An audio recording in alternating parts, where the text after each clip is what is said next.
阿喐阿喐，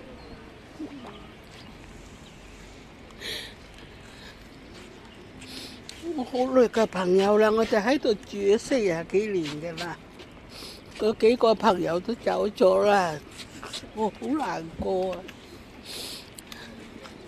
希望佢哋安息啦，遇難咗嗰啲度。我知你而家都捐咗款咧，支持佢哋受難者噶啦。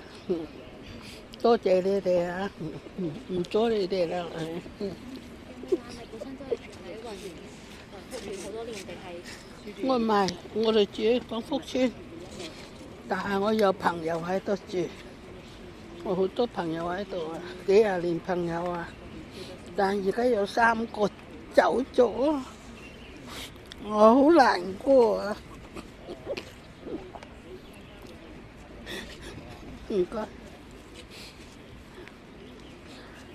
有個60零歲嘅就佢嗰日咧，佢先生休息，佢先生去抽酸都冇去，咁就遇着咁嘅火警啦。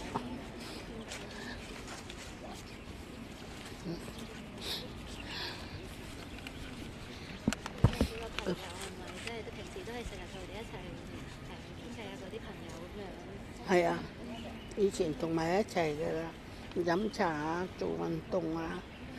入去嗰啲入會啊，嗰啲都同埋一齊嘅啦。咁又咁多人走難，遇着火警，我哋都好難過啦。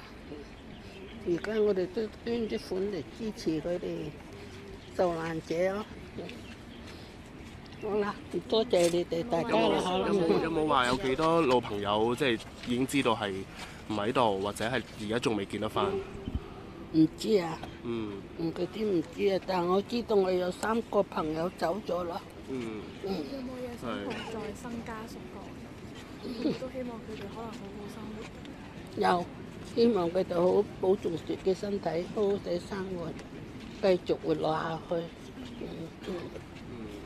我哋都支持佢嘅，我全家人都捐款俾佢嘅啦。而家我哋全家人嚟獻花俾佢。希望嗰啲遇着火警嗰啲安息上路啦。有冇話嗰3個朋友咧，其實識咗幾多年啊？幾廿年嘅啦。幾廿年。我哋喺度住咗40年啦。佢哋住咗42年嘅啦。